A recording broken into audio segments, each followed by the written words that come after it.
നമസ്കാരം. ഇറാനിലേക്ക് അമേരിക്കയും ഇസ്രായേലും ആക്രമണം നടത്തിയത് അവിടുത്തെ ഭരണകൂടത്തെ മാറ്റാൻ വേണ്ടിയായിരുന്നു എന്നാണ് അവർ പറഞ്ഞത്. അതായിരുന്നു അവരുടെ പ്രധാന ലക്ഷ്യം. ഭരണകൂടത്തെ മാറ്റുക എന്ന് പറഞ്ഞു കഴിഞ്ഞാൽ ഇസ്ലാമിക് റിപ്പബ്ലിക് സ്ഥാനത്ത് നിന്നും ഇറാനെ ഒരു സാധാരണ റിപ്പബ്ലിക്കാക്കുക, അല്ലെങ്കിൽ രാജഭരണത്തിന് കീഴിൽ കൊണ്ടുവരിക. അതിനുവേണ്ടി അവിടുത്തെ ജനങ്ങളെ കൊണ്ട് അവിടുത്തെ സർക്കാരിനെതിരെ പ്രക്ഷോഭം നടത്തിച്ചത് അമേരിക്കയും ഇസ്രായേലും ചേർന്നാണെന്ന് നമുക്കറിയാം. എന്നാൽ ഇപ്പോൾ വളരെ വിചിത്രമെന്ന് പറയാം, അമേരിക്കയിലെ ജനങ്ങൾ, യൂറോപ്പിലെ ജനങ്ങൾ ട്രംപ് ഭരണകൂടത്തിനെതിരെ വളരെ ശക്തമായ പ്രക്ഷോഭം നടത്തിക്കൊണ്ടിരിക്കുകയാണ്. നോ കിങ്സ് എന്ന് പേരിട്ടിരിക്കുന്ന ഈ പ്രക്ഷോഭത്തിൽ ഏതാണ്ട് 8.5 ലക്ഷത്തോളം ആൾക്കാർ ഇതുവരെ പങ്കെടുത്തു എന്നാണ് പറയുന്നത്. ഇതുമായിട്ട് ബന്ധപ്പെട്ട് നിരവധി മീറ്റിങ്ങുകളും യോഗങ്ങളും ഒക്കെ അമേരിക്കയിലും യൂറോപ്പിലും ജനങ്ങൾ കൂടുന്നുണ്ട് എന്നും വാർത്തകളുണ്ട്. ട്രംപിൻ്റെ ഭരണകൂടത്തെ താഴെ ഇറക്കുക എന്നുള്ള ലക്ഷ്യമാണ്, ജനങ്ങളുടെ നികുതിപ്പണം യുദ്ധത്തിന് വേണ്ടി ചെലവഴിക്കാനുള്ളതല്ല എന്നൊക്കെ പറഞ്ഞ് ഇറാനിൽ അമേരിക്ക നടത്തുന്ന യുദ്ധത്തിനെതിരെയാണ് അമേരിക്കയിലെയും യൂറോപ്പിലെയും ജനങ്ങൾ തെരുവിലിറങ്ങിയിരിക്കുന്നത്. ഇത് കാണുമ്പോൾ നമ്മൾ സന്തോഷിക്കും മനസ്സാ. കാരണം ഇറാനിട്ട് ട്രംപ് കൊടുത്ത പണി ട്രംപിന് അമേരിക്കയിൽ നിന്നും യൂറോപ്പിൽ നിന്നും തിരിച്ചു കിട്ടുന്നു എന്നാണ് നമ്മൾ സന്തോഷിക്കുന്നതിൻ്റെ കാരണമായിട്ട് പറയുക. പക്ഷേ ഞാൻ നിങ്ങളുടെ ഇടയ്ക്ക് സൂചിപ്പിച്ചിരുന്ന ഒരു കാര്യമാണ്, ഇറാനിൽ യുദ്ധം തുടങ്ങിയത് ട്രംപാണെന്ന് ഞാൻ വിശ്വസിക്കുന്നില്ല എന്നുള്ളത്. ട്രംപ് യുദ്ധത്തിൻ്റെ ഉത്തരവാദിത്വം ഏറ്റെടുത്ത് എല്ലാം അദ്ദേഹമാണ് ചെയ്യുന്നതെന്ന് പറയുന്നുണ്ടെങ്കിലും ട്രംപിൻ്റെ തുടക്കം മുതലുള്ള നിലപാടുകൾ പരിശോധിച്ചിട്ടാണ് ട്രംപിനിതിൽ പങ്കില്ല എന്നുള്ള അനുമാനത്തിൽ ഞാൻ എത്തുന്നത്. ട്രംപ് 2 തവണയും ഇറാനുമായിട്ട് ചർച്ച നടത്തി ഇറാനുമായിട്ടൊരു ഡീൽ ഉണ്ടാക്കാൻ ശ്രമിച്ചു എന്നുള്ളത് നമുക്കെല്ലാവർക്കും അറിയാം. കഴിഞ്ഞ ജൂണിൽ അദ്ദേഹം അതിന് ശ്രമിച്ചപ്പോൾ അതിന് തുരങ്കം വെച്ചത് ഇസ്രായേലാണ്. ഇസ്രായേൽ ആ ചർച്ചകൾ നടന്നുകൊണ്ടിരിക്കെ ആ ചർച്ചകൾ പൂർത്തീകരിക്കാൻ ഇട കൊടുക്കാതെ ഇടയ്ക്ക് വെച്ച് ഇറാനെ കയറി ആക്രമിച്ചു. അതോടെ ചർച്ചകളെല്ലാം സ്തംഭിച്ചു. പിന്നീട് വീണ്ടും യുദ്ധമൊക്കെ കഴിഞ്ഞ് കാര്യങ്ങളൊക്കെ കലങ്ങി തെളിഞ്ഞ് വരുന്ന സമയത്ത് വീണ്ടും ഡൊണാൾഡ് ട്രംപ് ഇറാനുമായിട്ട് ഡീൽ ഉണ്ടാക്കാനായിട്ട് ചർച്ചകൾ ആരംഭിച്ചു. വീണ്ടും അത് തന്നെ സംഭവിച്ചു. ചർച്ചകൾ നടന്നുകൊണ്ടിരിക്കെ അപ്രതീക്ഷിതമായിട്ട് അമേരിക്കയും ഇസ്രായേലും ഇറാനെ ആക്രമിച്ച് അവരുടെ സുപ്രീം ലീഡർ ആയത്തുള്ള അലി ഖമനിയെ കൊലപ്പെടുത്തി. എൻ്റെ ബലമായ സംശയം, ട്രംപിനെ മറികടന്നുകൊണ്ട് അമേരിക്കൻ സർക്കാർ മെഷീനറിയുടെ ഉള്ളിലേക്ക് ഡീപ് സ്റ്റേറ്റിൻ്റെ സ്വാധീനം ചെന്ന് അവരാണ് ഈ യുദ്ധം തുടങ്ങി വെച്ചത് എന്നാണ്. ഇപ്പോൾ അമേരിക്കയിൽ കാണുന്ന പ്രക്ഷോഭം കൂടിയായപ്പോൾ എനിക്ക് ഏതാണ്ട് 100% അക്കാര്യത്തിൽ ഉറപ്പുണ്ട്. അമേരിക്കൻ ഡീപ് സ്റ്റേറ്റിനെ കുറിച്ച് ഞാൻ നേരത്തെ ഒരു വീഡിയോ ചെയ്തതാണ്, നിങ്ങൾക്കറിയാം. അവിടുത്തെ സർക്കാരിനെ പിന്നിലിരുന്നു കൊണ്ട് നിയന്ത്രിക്കുന്ന സർക്കാർ മെഷീനറികളുടെ ഉള്ളിൽ തങ്ങളുടെ ആൾക്കാരെ തിരികെ കയറ്റി അവരുടെ താല്പര്യത്തിനനുസരിച്ച് സർക്കാരിനെ ചലിപ്പിക്കുന്ന ഒരു വമ്പൻ ഗ്രൂപ്പാണ് അമേരിക്കൻ ഡീപ് സ്റ്റേറ്റ്. ഇല്യൂമിനാറ്റീസ് എന്നും ഒക്കെ അവരെ വിളിക്കുന്നുണ്ട്. അപ്പോൾ അവർ ഈ യുദ്ധം ആക്ച്വലി തുടങ്ങി വെച്ചത് 2 വ്യക്തമായ പർപ്പസോടു കൂടിയാണ്. ഒന്ന്, ട്രംപിനെ താഴെ ഇറക്കുക. കാരണം ഈ ഡീപ് സ്റ്റേറ്റിൻ്റെ ഏറ്റവും വലിയ ശത്രു ഇന്ന് ട്രംപാണ്. ഇറാനും പുട്ടിനും ചൈനയും ഒക്കെ അവരുടെ ശത്രുക്കളാണെങ്കിലും 1-ാം നമ്പർ ശത്രു അമേരിക്കൻ പ്രസിഡന്റ് ഡൊണാൾഡ് ട്രംപാണ്. അവരുടെ പല പദ്ധതികൾക്കും എതിരെ പദ്ധതികൾ ഉണ്ടാക്കിക്കൊണ്ടിരിക്കുന്ന ഒരു വ്യക്തിയാണ് ട്രംപ്. അതുകൊണ്ട് തന്നെ ട്രംപിനെ അധികാരത്തിൽ നിന്നും ഇറക്കേണ്ടത് അവരുടെ ഒരു വലിയ ആവശ്യമായിട്ട് വന്നിരിക്കുകയാണ്. അങ്ങനെ അദ്ദേഹത്തെ ഇറക്കണമെങ്കിൽ അവിടുത്തെ ജനങ്ങൾ അദ്ദേഹത്തിനെതിരെ തിരിയണം. ജനങ്ങൾ അദ്ദേഹത്തിനെതിരെ തിരിയാനുള്ള വഴികൾ അവർ തേടിയപ്പോൾ അവരുടെ മുമ്പിൽ വന്നുവിട്ട ഒന്നാണ് ഈ പറയുന്ന ഇറാൻ ഇഷ്യൂ. ഇറാൻ ഇഷ്യൂവിലേക്ക് ട്രംപിനെ അവർ വലിച്ചിഴച്ചത് വളരെ വിദഗ്ധമായിട്ടാണ്. അതായത് ഇറാനെ ഭീഷണിപ്പെടുത്തി കഴിഞ്ഞാൽ, കപ്പലൊക്കെ അയച്ച് ഭീഷണിപ്പെടുത്തി കഴിഞ്ഞാൽ, യുദ്ധം ചെയ്യുമെന്ന് പറഞ്ഞാൽ അവർ വഴങ്ങുമെന്നും അവർ ഭയന്ന് നമ്മുടെ താല്പര്യങ്ങൾക്കനുസരിച്ച് എഗ്രിമെൻ്റ് ഒപ്പിടും എന്നുമൊക്കെ ഒരുപക്ഷെ ട്രംപിനെ അവിടുത്തെ ഈ വിദഗ്ധർ മൊത്തം ഈ പറയുന്ന ഇല്യൂമിനാറ്റീസിൻ്റെ ആൾക്കാരാണ് പറഞ്ഞ് വിശ്വസിപ്പിച്ച് കാണും. ഇറാനിലെ ജനങ്ങൾ അവിടുത്തെ സർക്കാരിനെ കൊണ്ട് പ്രതിമുട്ടിയിരിക്കുകയാണ്. ഭരണമാറ്റം അവർ ആഗ്രഹിക്കുന്നു. ട്രംപ് ഇറാനിൽ പോയിട്ടില്ല, ട്രംപിനോട്ട് അറിയത്തുമില്ല. അപ്പോൾ ഇവർ പറയുന്നത് കേട്ടാണ് വിശ്വസിക്കുന്നത്. അപ്പോൾ അങ്ങനെയൊക്കെ സംഭവിക്കുന്നുണ്ട്. അതുകൊണ്ട് നമ്മൾ നമ്മുടെ പട്ടാളക്കാരെയൊക്കെ അങ്ങോട്ട് അയച്ച് ചുമ്മാ ഒന്ന് പേരിട്ട് നിർത്തി കഴിഞ്ഞാൽ അവർ പേടിച്ച് നമ്മുടെ വഴിക്ക് വരും എന്നൊരു പക്ഷേ ട്രംപിന് ഉപദേശം കൊടുത്തു കാണും. നമുക്കിതൊക്കെ അനുമാനിക്കാനേ പറ്റുള്ളൂ. അങ്ങനെ അദ്ദേഹം അതിനെ സമ്മതിച്ചു കാണും. എങ്കിലായിക്കോട്ടെ എന്ന് പറഞ്ഞാണ് അങ്ങനെ ആവാം യുദ്ധക്കപ്പലൊക്കെ വന്നത്. ചിലപ്പോൾ അദ്ദേഹത്തിൻ്റെ അനുമതി പോലും ഇല്ലാതെ വന്നതുമാകാം. അങ്ങനെ സംഭവിക്കാം. എന്തായാലും ശരി, ട്രംപിനെ സംബന്ധിച്ച് യുദ്ധം ചെയ്യലായിരുന്നില്ല ലക്ഷ്യം.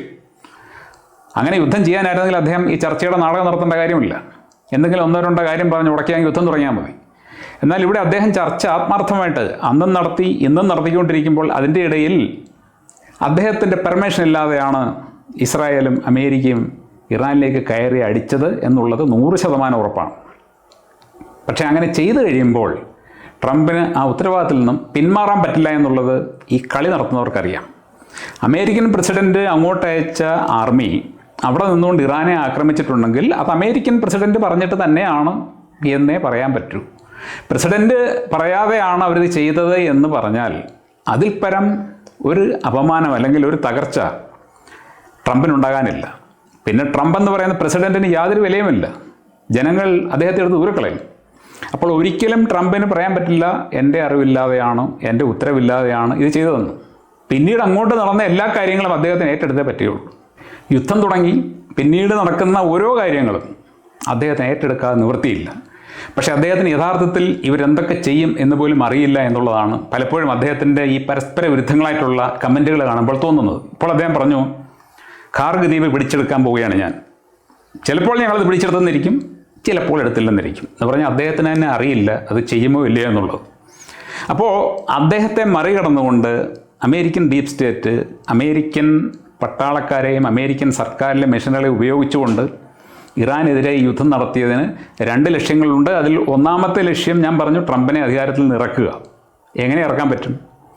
അദ്ദേഹം അവിടെ പോയി യുദ്ധം നടത്തി ആ യുദ്ധത്തിൽ അദ്ദേഹത്തിന് തിരിച്ചടി നേരിട്ട് കഴിഞ്ഞാൽ, അതായത് ട്രംപിന് തിരിച്ചടി നേരിട്ട് കഴിഞ്ഞാൽ ആ തിരിച്ചടിയിലൂടെ തന്നെ അവർക്ക് വളരെ വലിയ പ്രക്ഷോഭങ്ങൾ രാജ്യത്ത് സംഘടിപ്പിച്ച് ട്രംപിനെ ഇംപീച്ച് ചെയ്യാവുന്ന ഒരവസ്ഥയിലേക്ക് എത്തിക്കാൻ പറ്റും. ഇറാനുമായിട്ട് യുദ്ധം നടത്തി ട്രംപോ അമേരിക്കൻ സൈന്യമോ ജയിച്ചാൽ അതും അവർക്ക് നേട്ടമാണ്.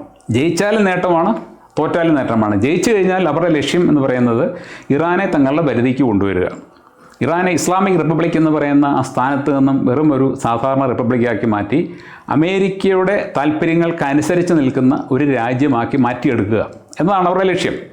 അപ്പോൾ അത് സാധിച്ചു കഴിഞ്ഞാൽ, അതായത് ഇറാൻ അമേരിക്കയുടെയും ഇസ്രായേലിൻ്റെയും താല്പര്യങ്ങൾക്കനുസരിച്ച് മാറുന്ന ഒരു തലത്തിലേക്ക് എത്തിക്കഴിഞ്ഞാൽ അമേരിക്കൻ ഡീപ് സ്റ്റേറ്റിൻ്റെ വളരെ വലിയൊരു വിജയമായിരിക്കും അത്. ഗ്രേറ്റർ ഇസ്രായേൽ പ്രൊജക്റ്റ് അവരിങ്ങനെ താലോലിച്ചുകൊണ്ട് വർഷങ്ങളായിട്ട് നടക്കുകയാണ്. അതിന് വിഘാതമായിട്ട് നിൽക്കുന്നത് ഇറാനാണ്. ഇറാനെ തകർത്ത് കഴിഞ്ഞാൽ, ഇറാനെ തങ്ങളുടെ പരിധിക്ക് കൊണ്ടുവന്നാൽ, അല്ലെങ്കിൽ തങ്ങൾ പറയുന്ന അനുസരിക്കുന്ന ഒരു ഭരണകൂടം ഇറാനിൽ വന്നു കഴിഞ്ഞാൽ അവരുടെ ആ ലക്ഷ്യം നിറവേറും. അപ്പോൾ യുദ്ധം ജയിച്ചു കഴിഞ്ഞാൽ, ഏതെങ്കിലും വിധത്തിൽ യുദ്ധം ജയിച്ചു കഴിഞ്ഞാൽ അത് ഈ ഡീപ് സ്റ്റേറ്റിന് നേട്ടമാണ്. അതുകൂടാതെ യുദ്ധത്തിലൂടെ അവർക്ക് ആയുധക്കച്ചവടം എന്ന് പറയുന്ന ഒരു നേട്ടം കൂടി ഇവിടെ കിടപ്പുണ്ട്. അവർക്കെല്ലാം നേട്ടങ്ങളാണ്. തോറ്റാലും ജയിച്ചാലും നേട്ടമാണ്. ഇനി ഞാൻ പറഞ്ഞല്ലോ, യുദ്ധം തോറ്റാൽ, ഇറാൻ അമേരിക്കയെ തോൽപ്പിച്ചാൽ, ട്രംപിന് അവിടെ നിന്ന് തോറ്റോടേണ്ടി വന്നാൽ അപ്പോഴും ട്രംപ് ജനങ്ങളുടെ മുമ്പിൽ പരിഹാസ്യനാകും. അദ്ദേഹത്തിന് പ്രസിഡൻ്റ് സ്ഥാനത്ത് നിന്നും ഇറങ്ങേണ്ടി വരും. അതും ഡീപ് സ്റ്റേറ്റിൻ്റെ ലക്ഷ്യമാണ്, ട്രംപിനെ ഇറക്കുക. അപ്പോൾ ഈ 2 ലക്ഷ്യങ്ങൾ വെച്ചുകൊണ്ട് അവർ തുടങ്ങിയ ഒരു യുദ്ധമാണിത്. പക്ഷേ അവർക്ക് തെറ്റിപ്പോയ ഒരു ഉദ്ദേശം എന്ന് പറയുന്നത് അമേരിക്കൻ ഫോഴ്സിന് ഇറാനെ തോൽപ്പിക്കാൻ പറ്റും എന്നുള്ള അവരുടെ ഒരു ചിന്തയായിരുന്നു. ഞാൻ പറഞ്ഞു, അങ്ങനെ അമേരിക്ക തോറ്റാൽ പോലും അവരെ സംബന്ധിച്ച് അമേരിക്കയല്ല തോൽക്കുന്നത്, ട്രംപാണ് തോൽക്കുന്നത്. ആ തോൽവിയും അവരെ സംബന്ധിച്ച് നേട്ടമായി മാറും. കാരണം അത് അവരുടെ മറ്റേ ലക്ഷ്യം, ട്രംപിനെ ഇറക്കുക എന്നുള്ള ലക്ഷ്യത്തിലേക്ക് ഉള്ള ഒരു ചവിട്ടുപിടിയായിട്ട് മാറും. പക്ഷേ ഡീപ് സ്റ്റേറ്റ് ഇറാനെ അസസ് ചെയ്ത കാര്യത്തിൽ അവർക്ക് വലിയ അബദ്ധം പറ്റിയിട്ടുണ്ട്. ഇറാനെ നിസ്സാരമായിട്ട് തോൽപ്പിക്കാൻ പറ്റും എന്നൊരു ചിന്ത ഒരുപക്ഷെ അവർക്കുണ്ടായിരുന്നു. എന്നാൽ ഇപ്പോൾ അവർക്ക് മനസ്സിലായി ഇറാനെ ഇനി ഒരു കാലത്തും തോൽപ്പിക്കാൻ പറ്റില്ല എന്നുള്ളത്. ഇറാൻ്റെ കരുത്ത് വ്യക്തമായിട്ട് അവർക്ക് മനസ്സിലാക്കാൻ സാധിച്ചു. ഇപ്പോൾ അമേരിക്ക അവിടുന്ന് പട്ടാളക്കാരെ അയച്ച് ഇറാനിൽ കരയുദ്ധം നടത്തും എന്നൊരു വാർത്ത നമ്മൾ കാണുന്നുണ്ട്. സത്യം പറഞ്ഞു കഴിഞ്ഞാൽ അങ്ങനെ എന്തെങ്കിലും കൂടി അമേരിക്ക ചെയ്തു കഴിഞ്ഞാൽ അതോടുകൂടി ഇറാൻ്റെ യഥാർത്ഥ കരുത്ത് എന്തുമാത്രം ഉണ്ട് എന്നുള്ളത് ലോകത്തെ അറിയിക്കാൻ ഒരു കാരണമായിട്ടത് മാറും. കാരണം ഇതിനോടകം തന്നെ ലോകമെല്ലാം തന്നെ ഇറാൻ്റെ കരുത്തറിഞ്ഞു. അമേരിക്കയെ പോലെയുള്ള ഒരു വലിയ രാജ്യത്തിന് നേരെ കഴിഞ്ഞ 30 ദിവസമായിട്ട് ശക്തമായിട്ട് യുദ്ധം ചെയ്ത് നിൽക്കാൻ അവർക്ക് സാധിക്കുകയും ഇനിയും അത് എത്ര കാലം വേണമെങ്കിലും തുടരാൻ പറ്റുമെന്ന് പറയുകയും, അതേപോലെ തന്നെ അമേരിക്കൻ പട്ടാളക്കാർ ഇറാൻ്റെ മണ്ണിൽ കാലുകുത്തിക്കഴിഞ്ഞാൽ ഞങ്ങൾ അവരെ ഇവിടുത്തെ സ്രാവുകൾക്ക് തീറ്റയായിട്ട് ഇട്ടുകൊടുക്കും എന്നുകൂടി അവർ പറയുമ്പോൾ യഥാർത്ഥത്തിൽ അമേരിക്ക അങ്ങനെ ഒരു ചുവടുവെപ്പ് കൂടി നടത്തി നാണം കെടാനായിട്ട് ശ്രമിക്കുമോ എന്നുള്ളത് കാത്തിരുന്ന് കാണേണ്ട കാര്യമാണ്. കാരണം അമേരിക്കൻ ഡീപ് സ്റ്റേറ്റ് ഒരുപക്ഷെ ഇതുവരെ ട്രംപിനേറ്റ പരാജയങ്ങളൊന്നും പോരാ എന്ന് കരുതുകയും കുറേയേറെ പട്ടാളക്കാരെ കൂടെ അങ്ങോട്ട് അയച്ച് അവരെ കൂടി ബലി കൊടുത്ത് ട്രംപിൻ്റെ മേലുള്ള ജനങ്ങളുടെ ആ ദേഷ്യം അല്ലെങ്കിൽ ട്രംപിനോടുള്ള ജനങ്ങളുടെ വിരോധം കുറേ കൂടി ആളിക്കത്തിച്ച് എത്രയും വേഗം അദ്ദേഹത്തെ ഇംപീച്ച് ചെയ്യാൻ വേണ്ടി ഇതിനെ ഉപയോഗപ്പെടുത്തുമോ എന്നുള്ളത് കൂടി നമുക്ക് കാത്തിരുന്ന് കാണേണ്ട കാര്യമാണ്. എന്തായാലും ശരി, ഇവിടെ കളി ജയിക്കുന്നത് യഥാർത്ഥത്തിൽ അമേരിക്കൻ ഡീപ്പ് സ്റ്റേറ്റാണ്. ഞാൻ പറഞ്ഞല്ലോ, മലർന്നു വീണാലും കമിഴ്ന്നു വീണാലും അവർക്കത് നേട്ടമായിരിക്കും. ഇറാൻ തോറ്റാലും ഇറാൻ ജയിച്ചാലും അവർക്ക് നേട്ടമാണ്. നമ്മളെ സംബന്ധിച്ച് ഈ യുദ്ധത്തിൻ്റെ പര്യവസാനം തീർച്ചയായിട്ടും എങ്ങനെയായിരിക്കും എന്ന് നല്ല ഉറപ്പുണ്ട്. ഇറാനെ തോൽപ്പിച്ച് ഗ്രേറ്റർ ഇസ്രായേലി പ്രൊജക്റ്റ് ഒരു കാലത്തും അവർക്ക് നടത്താൻ പറ്റില്ല എന്നുള്ളത് 100% ഉറപ്പായ കാര്യമാണ്. പിന്നെ സംഭവിക്കാൻ പോകുന്നത് എന്താണ്? ഈ യുദ്ധത്തിന് ഇറങ്ങി പുറപ്പെട്ട് തോൽവി ഏറ്റുവാങ്ങുന്ന അമേരിക്ക, അത് അമേരിക്കയുടെ തോൽവിയല്ല, ട്രംപ് എന്ന് പറയുന്ന പ്രസിഡൻറ്റിൻ്റെ തോൽവിയാണെന്ന് പറഞ്ഞ് തങ്ങളുടെ താല്പര്യങ്ങൾക്കെതിരെ നിൽക്കുന്ന ഡൊണാൾഡ് ട്രംപിനെ അമേരിക്കൻ ഡീപ് സ്റ്റേറ്റ് അധികാരത്തിൽ നിന്നും ജനങ്ങളെ കൊണ്ട് തന്നെ താഴെ ഇറക്കിക്കും.